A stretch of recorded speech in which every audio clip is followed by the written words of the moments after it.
परिवार के सदस्य नहीं बने हैं अब तक, अगर आप हमारे परिवार के सदस्य अभी तक नहीं बने हैं,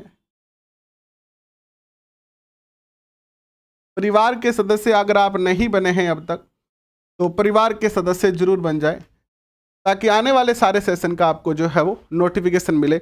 और नोटिफिकेशन के लिए बेल आइकन जरूर दबा दे और ऑल नोटिफिकेशन जो है वो सिलेक्ट कर ले। तो चलिए करते हैं शुरुआत आज के सेशन की। ये 5 यूनिट हम कर चुके हैं, इसमें से ये यूनिट हमने जो है स्किप की, छोड़ दी है, और आज हम शुरू करने जा रहे हैं अधिगम। तैयार हैं सारे बच्चे? एक बार आ जाइए सारे, एक बार शेयर कर दीजिए। फिर करते हैं शुरुआत अधिगम की, फिर करते हैं शुरुआत अधिगम की कि क्या होता है अधिगम, कैसे होता है अधिगम। आज इन सारे बिंदुओं को समझने का प्रयास करेंगे। ज़्यादा बड़ा चैप्टर नहीं है, लेकिन अच्छा चैप्टर है और यहाँ से क्वेश्चन बहुत सारे आते हैं, इसलिए महत्वपूर्ण ये जो है सेशन रहने वाला है। जो मनोविज्ञान है इसमें 4 यूनिट ऐसी है, बाल विकास, बुद्धि, व्यक्तित्व और अधिगम, जहाँ से क्वेश्चन निश्चित तौर पर पूछे ही जाएंगे, जहाँ से क्वेश्चन निश्चित तौर पर पूछे जाते रहे हैं और जाते रहेंगे। ऐसा नहीं कह रहा हूं मैं कि बाकी जो यूनिट है वो महत्वपूर्ण नहीं है हमारे लिए, बाकी भी यूनिट महत्वपूर्ण है, लेकिन ये जो यूनिट है यहाँ से तो श्योर क्वेश्चन आपसे पूछे जाएंगे, निश्चित तौर पर ही क्वेश्चन जो हो पूछे जाने वाले हैं। तो चलिए करते हैं शुरुआत आज के सेशन की। अधिगम की बात करते हैं। देखिए अधिगम की बात करते हैं। अधिगम का अर्थ क्या है और अधिगम का स्वरूप क्या है, पहले जैसा कि इसमें लिखा है उसको पढ़े, उससे पहले बेसिक चीजों को अगर हम समझना चाहें कि अधिगम क्या है, तो हम कहेंगे कि अधिगम जो है वो सीखना है। ये तो हिंदी रूपांतरण हो गया। अधिगम को ही सीखना कहते हैं, इंग्लिश में इसको क्या कहते हैं, लर्निंग कहते हैं। इंग्लिश में इसको क्या कहते हैं, लर्निंग कहते हैं।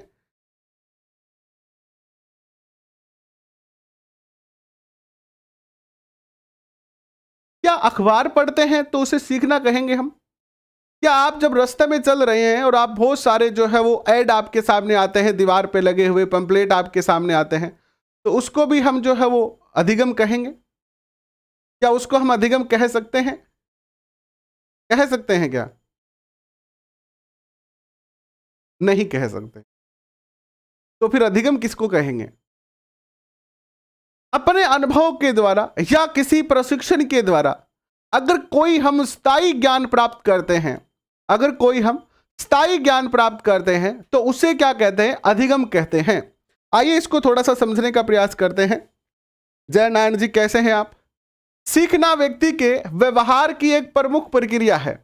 अधिगम से तात्पर्य व्यवहार या व्यवहार की क्षमता में तुलनात्मक रूप से स्थायी परिवर्तन जो अनुभव अथवा अभ्यास के कारण आता है। यह ही सबसे महत्वपूर्ण लाइन है और इसमें 2 शब्द जो है वो सबसे महत्वपूर्ण है, अनुभव अथवा अभ्यास और स्थायी परिवर्तन। ये 2 शब्द ही आपको याद रखने हैं। बाकी चाहे कुछ भी लिखा हुआ हो, बाकी चाहे कुछ भी लिखा हुआ हो, आपको यह बात ध्यान रखनी है कि अधिगम के लिए क्या आवश्यक है, एक तो अभ्यास या अनुभव और दूसरा स्थायी परिवर्तन। अभ्यास या अनुभव के द्वारा जो स्थायी परिवर्तन होगा, अभ्यास या अनुभव के द्वारा जो स्थायी परिवर्तन होगा वही क्या कहलाएगा, अधिगम कहलाएगा।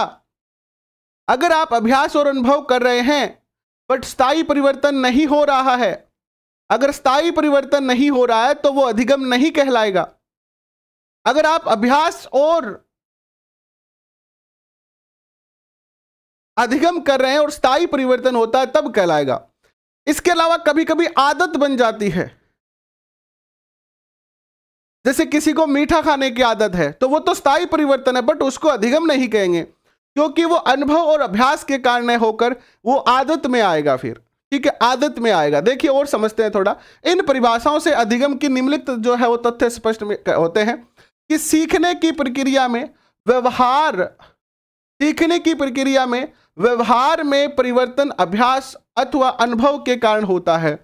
यानी लर्निंग के अंदर जो व्यवहार में परिवर्तन हो रहा है वो किसके कारण हो रहा है, अभ्यास और अनुभव के कारण हो रहा है। दूसरी बात निकल के आती है कि सीखने में सीखने में व्यवहार में परिवर्तन, सीखने में व्यवहार में परिवर्तन तुलनात्मक रूप से स्थायी होता है। यह इंगित करता है कि अधिगम में व्यवहार परिवर्तन लंबे समय तक रहता है। यह इंगित करता है कि अधिगम में व्यवहार परिवर्तन लंबे समय तक रहता है। एक शब्द आता है अपेक्षाकृत स्थायी परिवर्तन। अपेक्षाकृत स्थायी परिवर्तन,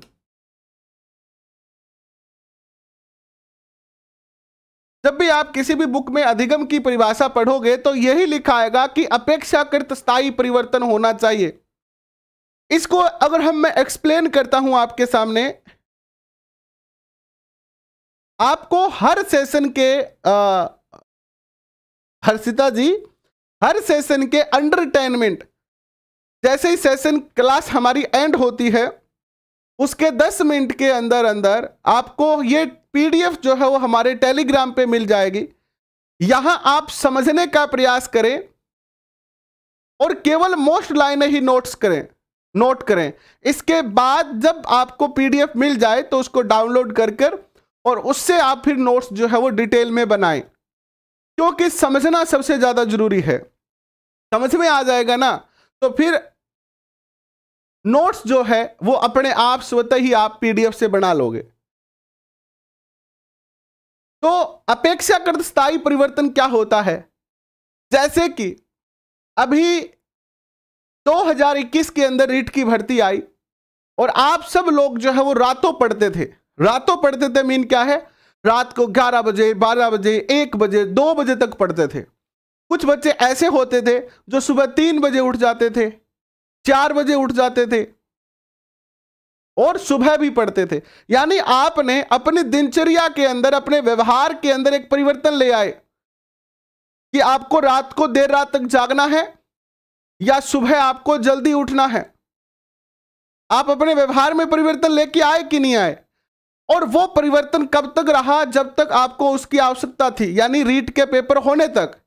क्या कोई बच्चा ऐसा है जो रीट का पेपर होने के बाद भी 12 बजे तक पढ़ता था, 1 बजे तक पढ़ता था? चलो पढ़ता नहीं था तो सोता नहीं था?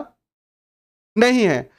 तो अपेक्षाकृत स्थायी परिवर्तन का अर्थ होता है जब तक उस परिवर्तन की हमें आवश्यकता है तब तक हम उसको स्थायी रखें कम से कम।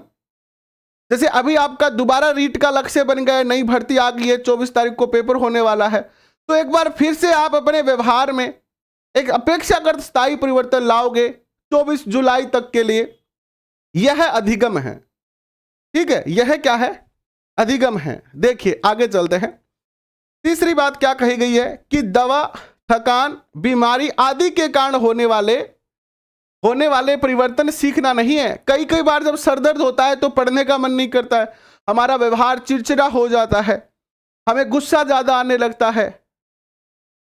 तो हमारे व्यवहार में तो तब भी परिवर्तन आ रहा है ना, दवाई के कारण, बीमारी के कारण, या कोई बंदा अगर गुस्सा दिला दे तब, तो उसे हम अधिगम नहीं कहेंगे, क्योंकि वो जो परिवर्तन है वो किसी न किसी कारण से होता है।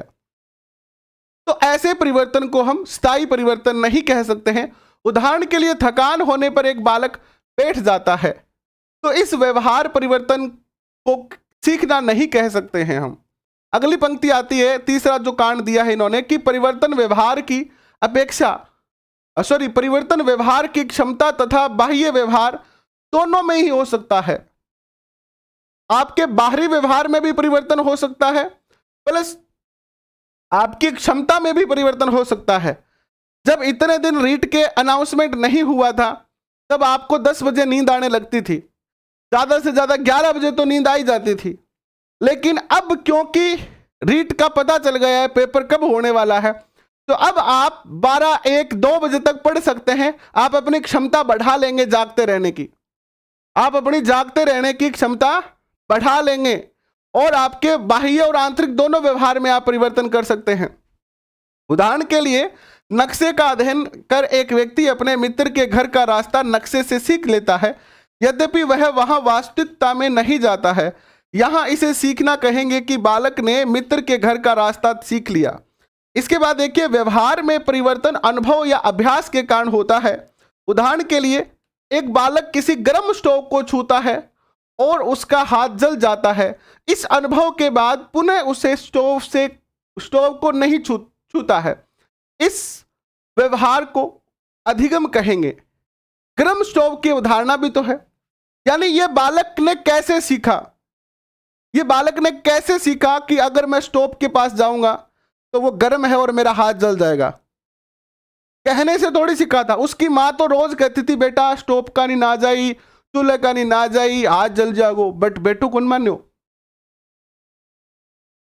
एक दिन चला ही गया वो। और जब खुद का हाथ जल गया ना, खुद का हाथ जल गया, अब माँ कह रही है बेटा जा स्टोव का नहीं चल जा, जा बेटा स्टोव का नहीं चल जा। बेटू कह ना माँ ना, हाथ जल जाओगे। मीन क्या निकल के आ रहा है कि हम अक्सर जो है वो खुद अनुभव करके सीखते हैं, खुद अनुभव करके सीखते हैं। और अनुभव करके जो चीज सीखते हैं आप, जैसे पेपर में कुछ क्वेश्चन गलत हो जाते हैं हमारे, और वो आकर घर आकर हम दोबारा उनको करते हैं, तो वो कभी भी भूलते नहीं हैं, क्योंकि वो पेपर में हम अनुभव कर चुके हैं। तो अनुभव के द्वारा जो सीखा जाता है वो स्थायी परिवर्तन होता है। ये उदाहरण के द्वारा बताया गया। इस व्यवहार को अधिगम कहेंगे। इसी प्रकार बार बार अभ्यास करने पर बालक पंखा कहने पर पंखे की ओर इशारा करना सीखता है। नृत्य करना, साइकिल चलाना, किसी कविता को बार बार दोहराना अभ्यास द्वारा सीखने का उदाहरण है। व्यवहार में कोई भी परिवर्तन जो अनुभव या अभ्यास के बिना होता है उसे अधिगम नहीं कहेंगे। वृद्धि, परिपक्वता, मादक पदार्थ या थकान से होने वाला व्यवहार परिवर्तन सीखना नहीं कहलाता है। कोई बच्चा वृद्धि जैसे परिपक्वता के कारण भी व्यवहार में परिवर्तन आता है। जैसे एक छोटा बच्चा जो होता है वो मिट्टी खाता है, लेकिन एक बड़ा बच्चा नहीं खाता है। यह व्यवहार में परिवर्तन परिपक्वता के कारण आया, तो इसको हम क्या नहीं कहेंगे, अधिगम नहीं कहेंगे। या फिर कोई व्यक्ति शराब पीकर जो है कुछ भी बोलने लगता है, तो उसको भी हम क्या नहीं कहेंगे, स्थायी परिवर्तन या अधिगम नहीं कहेंगे। थकान के कारण अगर कोई परिवर्तन आ रहा है तो उसको भी हम स्थायी परिवर्तन नहीं कहेंगे। अधिगम एक अनुमानित प्रक्रिया है। अधिगम एक अनुमानित प्रक्रिया है और निष्पादन से भिन्न है। निष्पादन व्यक्ति का बाहरी व्यवहार या क्रिया है। निष्पादन क्या होता है? निष्पादन यानी किसी कार्य को करने में परफेक्ट होना। उदाहरण के लिए आप किसी कविता को बार बार दोहराकर सीखते हैं। अभ्यास के अध्यापक के कहने पर आप उस कविता को सुना देते हैं। कविता का यह सुनाना निष्पादन तो हो गया है, यानी कार्य तो पूरा हो गया है, बट आपको वो याद नहीं हुई है। और हम लगभग जो है, इंक्लूड मी कह रहा हूं मैं, आपको केवल नहीं कह रहा हूं, इंक्लूड मी कह रहा हूं, हम सब लोग ऑलमोस्ट जो है वो 90% निष्पादन करते हैं और 10% लोग ही सीखते, अधिगम करते हैं। अधिगम केवल 10% लोग ही करते हैं, बाकी 90% लोग क्या करते हैं, निष्पादन करते हैं। इंक्लूड मी कह रहा हूं, मैं भी कह रहा हूं। हम अक्सर देखो, अभी ताजा ही रीट 2021 दे के आए हैं, और रीट 2021 में ये सब हम पढ़ चुके हैं। आप सारे सब्जेक्ट पढ़ चुके हैं जो अब 2022 में रीट में दोगे। अगर आपका अधिगम हो जाता तो ये तो आप कभी भूलते ही नहीं। ऐसा नहीं है कि सारा का सारा आपका अधिगम नहीं हुआ है। जितना पढ़ा है उसमें से 10% आपका अधिगम हुआ है। 10% अधिगम हुआ है। आप बता सकते हैं पियाजे कौन था, पियाजे ने कौन सा प्रयोग किया। आप बता सकते हैं कि फ्राइड ने कौन सा प्रयोग किया। बट बाकी जो 80-90% है वो आप क्या है कि पूरा याद नहीं है, थोड़ा थोड़ा याद है, क्योंकि वो थोड़ा अधिगम हुआ है, कम अधिगम हुआ है। ठीक है राजेंद्र जी, बहुत ही अच्छा लग रहा है, विशेष आपकी आवाज। सर जी, अधिगम के माध्यम से हम सकारात्मक और नकारात्मक विचारों को ग्रहण करते हैं। इस हिसाब से अधिगम नकारात्मक और सकारात्मक हो सकता है। देखो, सीखना तो सीखना है। आप लोगों से प्यार करना सीख रहे हो, लोगों की सेवा करना सीख रहे हो, नैतिकता सीख रहे हो, या आप गोली चलाना सीख रहे हो।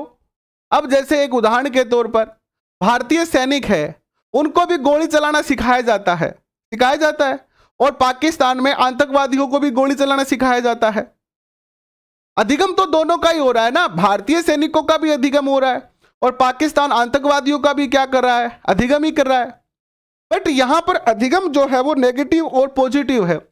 हम भारतीय सैनिकों को इसलिए गोली चलाना सिखा रहे हैं ताकि वो देश की रक्षा कर सके, तो ये सकारात्मक अधिगम है।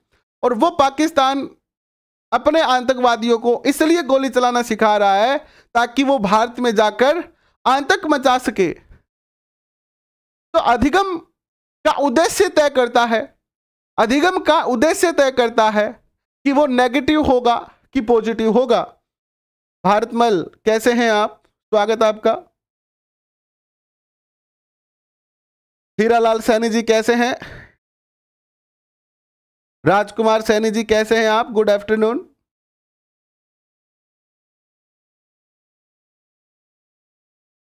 चलिए आगे बढ़ते हैं, देखिएगा अधिगम के प्रतिमान कौन कौन से होते हैं। अधिगम अनेक प्रकार से हो सकता है। देखिए आपने अधिगम पहले भी पढ़ा है और बुक से भी पढ़ते हो, लेकिन ये माध्यमिक शिक्षा बोर्ड का अधिगम है, ये माध्यमिक शिक्षा बोर्ड का अधिगम है। यानी अभी जो हम पुस्तक पढ़ रहे हैं वो माध्यमिक शिक्षा बोर्ड पढ़ रहे हैं, इसमें थोड़ा सा जो अलग तरीके से समझाया गया है, लेकिन यहां से आपके कॉन्सेप्ट बहुत अच्छे बनेंगे। देखना आप, समझना इसको कि अधिगम अनेक प्रकार से हो सकता है। मनोविज्ञान कुछ विधियों को सरल अनुक्रियाओं के अर्जन में उपयोग लेते हैं। मनोवैज्ञानिक कुछ विधियों को सरल अनुक्रियाओं के अर्जन में उपयोग लेते हैं, तो अन्य विधियों को जटिल अनुक्रियाएं सीखने में काम लेते हैं। सबसे सरल प्रकार का सीखना जो साहचर्य पर आधारित होता है अनुबंधन कहलाता है। हम सबसे आसानी से कैसे सीख सकते हैं, जब हम साहचर्य के द्वारा सीखते हैं, दोस्तों के साथ मिलकर खेल खेल में सीखते हैं, मिलकर जो सीखते हैं हम, वो सबसे सरल सीखने का तरीका है और इसे अनुबंधन कहते हैं। क्या कहते हैं, अनुबंधन कहते हैं। मनोविज्ञान ने दो प्रकार के अनुबंधन दिए हैं, प्राचीन अनुबंधन जिसे क्लासिकल कंडीशनिंग कहते हैं, और साधनात्मक अनुबंधन, क्रियात्मक अनुबंधन। ठीक है, साधनात्मक या क्रियात्मक अनुबंधन, इसको दोनों को समझते हैं कि क्लासिकल कंडीशनिंग क्या है और ये क्रियात्मक अनुबंधन क्या है। इसके साथ ही प्रेक्षणात्मक अधिगम, संज्ञानात्मक अधिगम तथा शाब्दिक और वाचिक अधिगम, संप्रत्यय अधिगम, कौशल अधिगम, ये अधिगम के अनेक प्रकार बताए गए हैं कि अधिगम अलग अलग प्रकार का अधिगम हो सकता है। तो ये सारे अधिगम के आपको यहां पर जो है प्रकार बताए गए हैं। अब देखिए नेक्स्ट, प्राचीन अनुबंधन को सबसे पहले समझने का प्रयास करते हैं। प्राचीन अनुबंधन में क्या होता है? प्राचीन अनुबंधन को समझने के लिए सबसे बेहतरीन तरीका है पावलोव को समझना।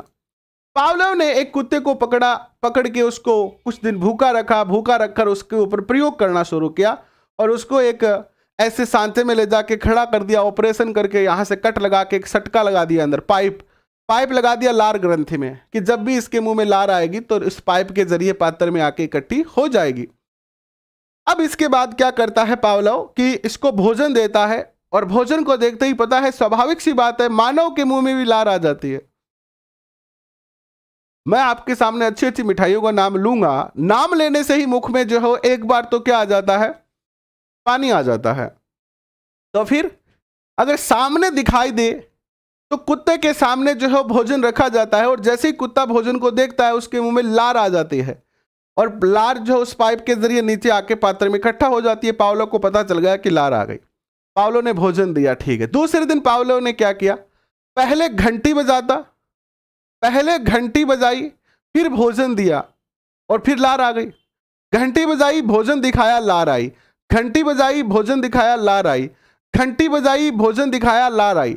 यानी इस प्रकार से ये कई दिनों तक यही प्रक्रिया दोहराता है। एक दिन इसने क्या किया, घंटी बजाई, भोजन नहीं दिया, बट लार आ गई। घंटी बजाई, भोजन नहीं दिया, बट लार आ गई। यानी क्या हो गया, पावलोव ने जो है वो भोजन को घंटी के साथ अनुबंधित कर दिया है। पावलोव ने घंटी के साथ अनुबंधित कर दिया, और यही क्लासिकल अनुबंधन कहलाता है।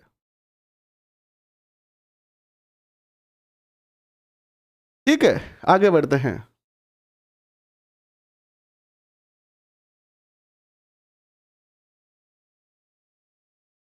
चलिए आगे बढ़ते हैं। इस प्रकार का सीखना सबसे पहले इवान पावलोव ने प्रस्तावित किया। पावलोव जो शरीर वैज्ञानिक थे, पाचन क्रिया, अब एक क्वेश्चन यह भी पूछा जाता है कि पावलोव क्या थे? ये कोई मनोवैज्ञानिक नहीं थे, ये तो एक शरीर वैज्ञानिक थे।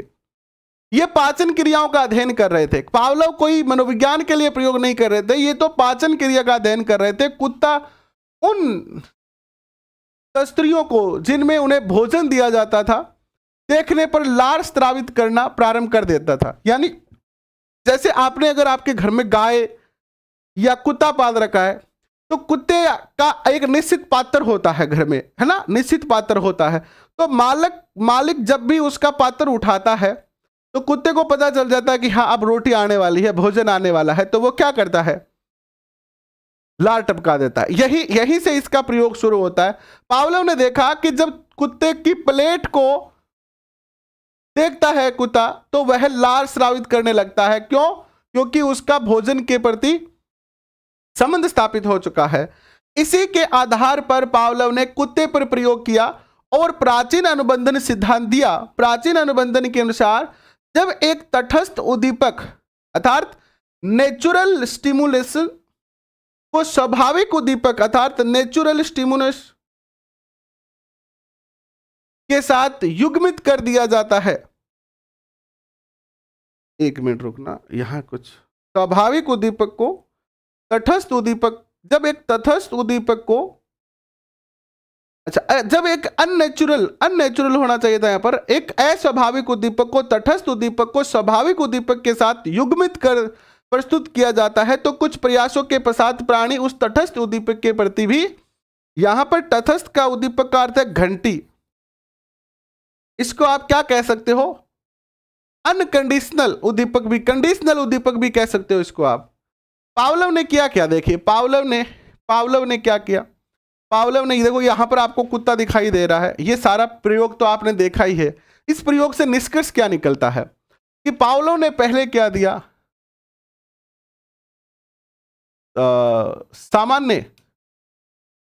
सामान्य उद्दीपक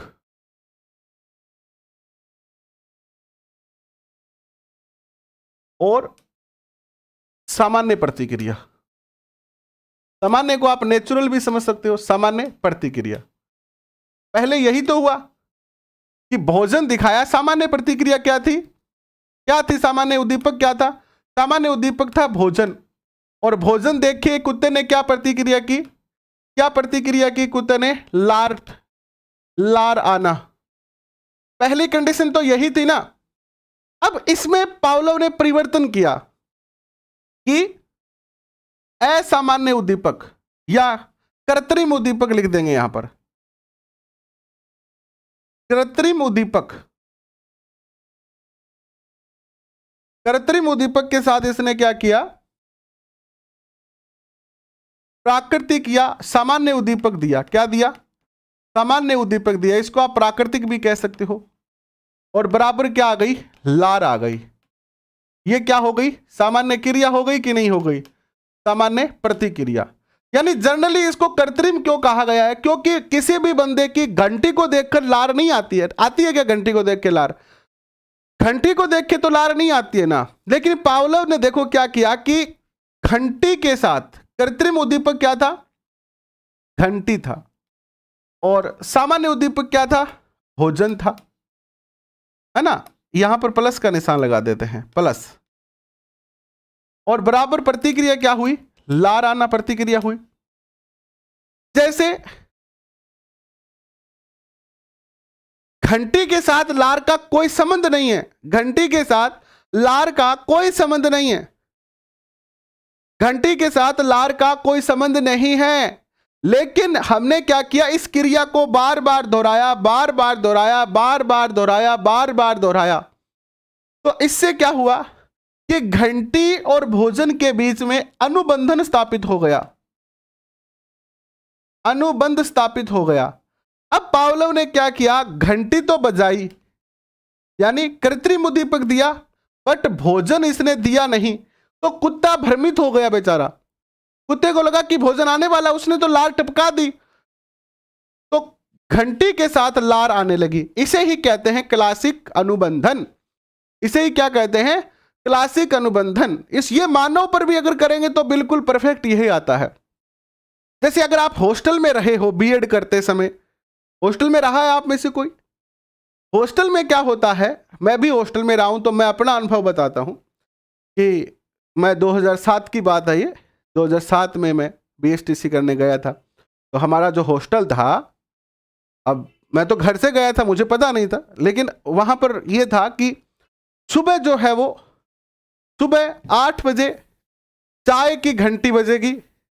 सुबह 8 बजे क्या बजेगी, घंटी बजेगी, जिसका अर्थ होगा चाय। फिर 9 बजे घंटी बजेगी, सुबह 8 बजे घंटी और चाय, 9 बजे घंटी बजेगी, खाना मिलेगा, और सुबह दोपहर में जो है वो 1 बजे घंटी बजेगी, क्योंकि 1 बजे हमारी छुट्टी होती थी, तो घंटी बजेगी और दोपहर का नाश्ता,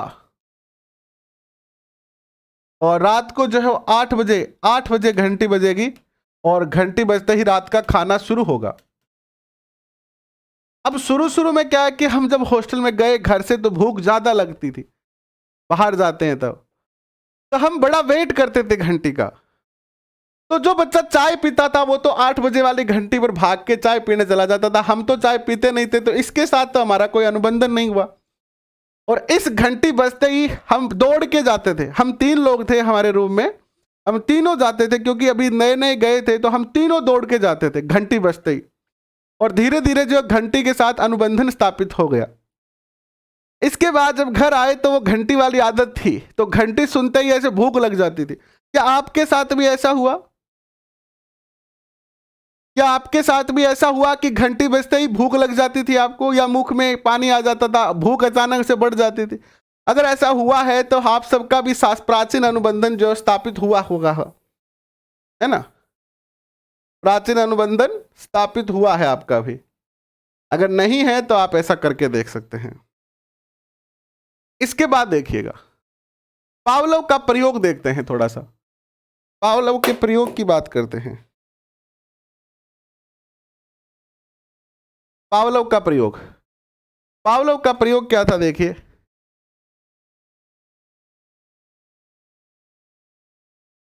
पावलोव ने अपने प्रयोग के लिए एक कुत्ते को बॉक्स में बांध कर रखा, उसे कुछ समय, ये प्रयोग तो मैंने समझा दिया है, वैसे दोबारा समझाने की तो आवश्यकता है नहीं, आप सबके समझ में आ गया है। प्राचीन अनुबंधन के प्रमुख संप्रत्यय को समझना आप। अनुबंधन अन्य अनुबंधित उद्दीपक के लिए अनकंडीशनल स्टिमुलेशन है, ठीक है? जहां पर भी आपको यूएस लिखा है, इसका अर्थ क्या है? अन्य अनुबंधित उद्दीपक। अन्य अनुबंधित उद्दीपक क्या है?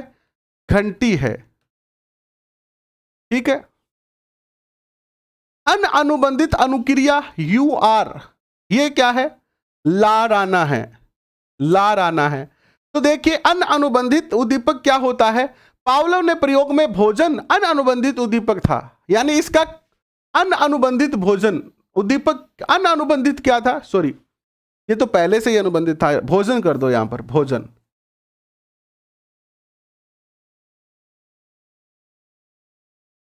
पावलोव के प्रयोग में भोजन अन अनुबंधित उद्दीपक था। शब्द थोड़ा सा देखो हिंदी का है, इसको आप ये कह सकते हो कि नेचुरल उद्दीपक था, ये कृत्रिम नहीं, सॉरी प्राकृतिक कह दो इसको, प्राकृतिक उद्दीपक, प्राकृतिक ही था ये। तो भोजन के साथ लार आना प्राकृतिक घटना है, तो प्राकृतिक उद्दीपक था, क्योंकि भोजन एक स्वाभाविक उद्दीपक है जिसके लिए कुत्ता लार स्रावित करता है। अन्य शब्दों में अन्य अनुबंधित उद्दीपक बिना सीखा हुआ या स्वाभाविक उद्दीपक होता है। अन अनुबंधित यानी हमने उसके साथ अनुबंधन स्थापित नहीं किया है, ये तो स्वतः से ही जुड़ा हुआ है पहले से ही, कि कोई बंदा अगर भोजन देखेगा तो उसके मुख में क्या आएगी?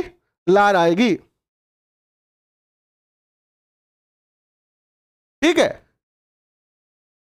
दूसरा, अन अनुबंधित अनुक्रिया ये क्या होती है? लार होती है। लार भोजन के लिए स्वाभाविक अनुक्रिया है, अतः पावलोव ने प्रयोग में यह अनुबंधित अनुक्रिया है। अन अनुबंधित उद्दीपक के प्रति होने वाली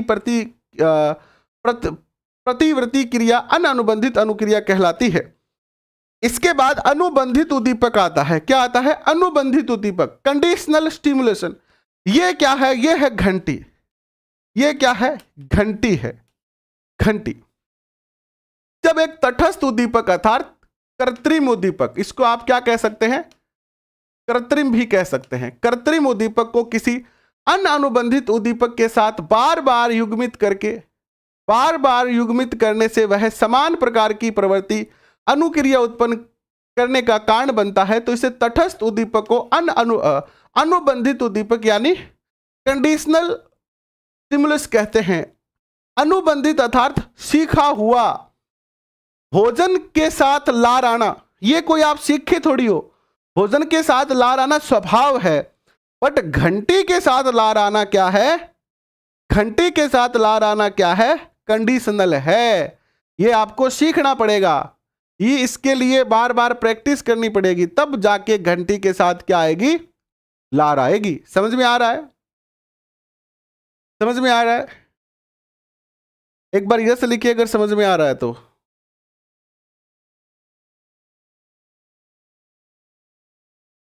रोज जिस टाइम खाना खाते हैं उस टाइम ऑलरेडी भूख लग जाती है। यह भी क्या है? यह भी एक अनुबंधन है, समय के साथ अनुबंधन। जैसे किसी व्यक्ति को 7 बजे खाने की आदत है, तो 7 बजे उसको स्वतः ही जो है डिमांड हो जाएगी शरीर से कि भोजन लाओ। किसी व्यक्ति को 9 बजे खाने की आदत है, तो 9 बजे स्वतः ही डिमांड हो जाएगी कि भोजन लाओ। तो यह भी एक तरीके का अनुबंधन ही है। पावलोव के प्रयोग में घंटी को एक तटस्थ अर्थात कृत्रिम उद्दीपक माना गया है, और घंटी की आवाज पर लार स्रावित होना स्वाभाविक अनुक्रिया नहीं है। बट बार बार प्रयोग करके क्या किया गया? घंटी का भोजन के साथ अनुबंधन स्थापित कर दिया गया। अनुबंधित अनुक्रिया CR बन गई। CR क्या है? देखो UR तो क्या थी? अनकंडीशनल रेस्पॉन्स था, अनकंडीशनल रेस्पॉन्स था। और CR क्या है? कंडीशनल रेस्पॉन्स, कंडीशनल रेस्पॉन्स है।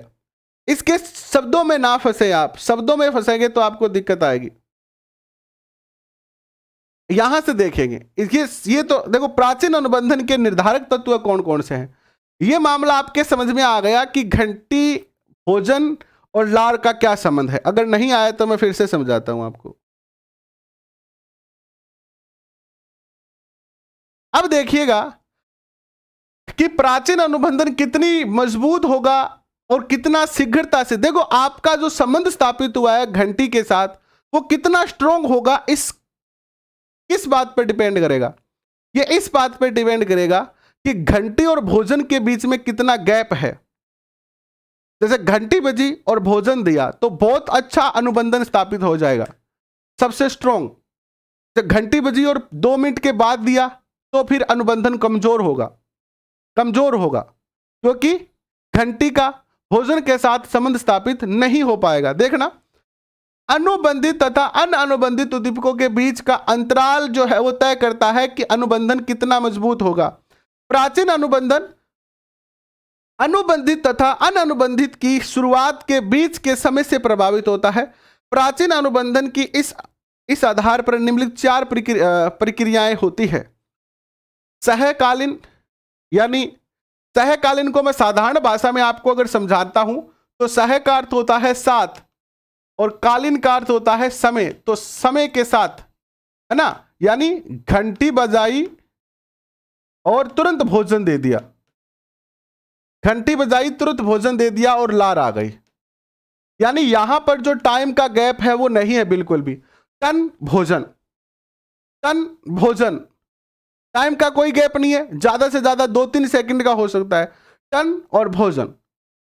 सहकालीन अनुबंधन। दूसरा, विलंबित अनुबंधन में अनुबंधन उद्दीपक का प्रारंभ होता है और तब अनुबंधित उद्दीपक दिया जाता है। जैसे घंटी बजी और 20 सेकंड के बाद भोजन देते हो तो इसे विलंबित अनुबंधन कहते हैं, डिले कंडीशनिंग। तीसरा आता है विशेष अनुबंधन में अनुबंधन अनुक्रिया का आरंभ तथा अंत हो जाता है, तब अनुबंधित उद्दीपक दिया जाता है, किंतु इन दोनों उद्दीपकों के बीच कुछ समय का अंतराल होता है। एक होता है पश्चगामी अनुबंधन। यहां से क्वेश्चन क्या पूछा जाएगा?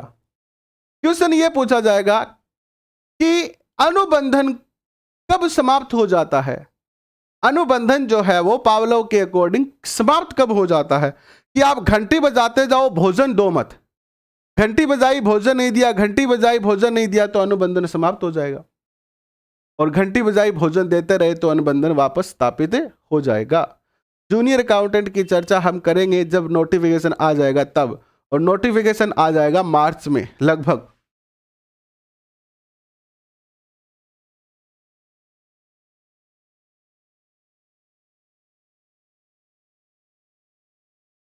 ठीक है, ये पावलोव वाला सिद्धांत ऑलमोस्ट यही है, मैंने आपको वैसे ही समझा दिया है।